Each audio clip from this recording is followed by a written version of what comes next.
हाय नन्हे दोस्तों। उम्मीद है आप सब ठीक होंगे। आज हम बात करेंगे एक फकीर के बारे में। एक छोटे से गांव के स्टेशन पर अक्सर एक चालाक फकीर आया करता था।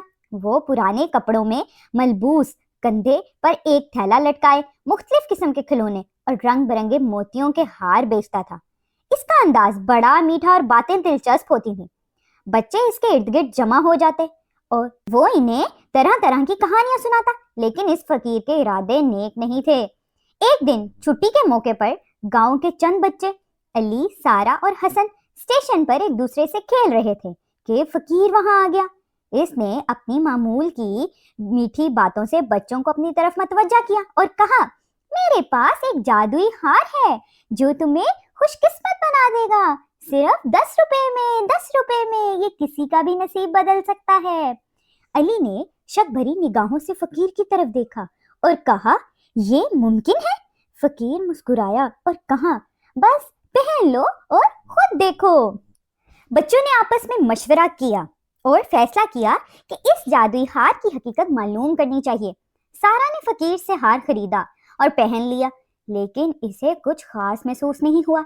हसन ने जल्दी से एक सवाल किया, अगर ये जादुई है तो क्या आप हमें इससे कोई करतब दिखा सकते हैं?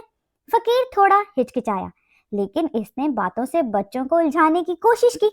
इसी दौरान अली को फकीर के थैले से कुछ चमकती हुई चीज नजर आई।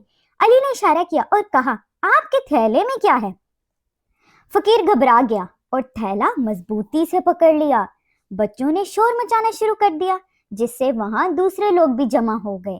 एक आदमी ने फकीर से कहा, अपना थैला खोलो वरना हम पुलिस को बुला लेंगे। जब थैला खोला गया तो इसमें खिलौने और मोतियों के नीचे कई कीमती चीजें जैसे गांव के लोगों के जेवर और पैसे छुपे हुए थे। फकीर पकड़ा गया और पुलिस के हवाले कर दिया। गांव के लोगों ने बच्चों की हाजिर दिमागी की तारीफ की और इन्हें शाबाश दी।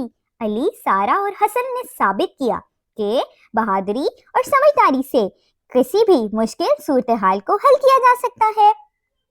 जी प्यारे बच्चों, आपको इस कहानी से क्या सबक मिलता है? धोखा देने वाले मीठे बोल और झूठी बातों के पीछे खतरा हो सकता है। हमेशा होशियार रहें और सही फैसला करें। अपने आसपास के फकीरों और लोगों से मोहतात रहना चाहिए। जी प्यारे बच्चों, आपको ये कहानी कैसी लगी? अगर अच्छी लगी हो तो सब्सक्राइब करें, शेयर करें और कमेंट में ज़रूर बताएं कि आपको कहानी कैसी लगी।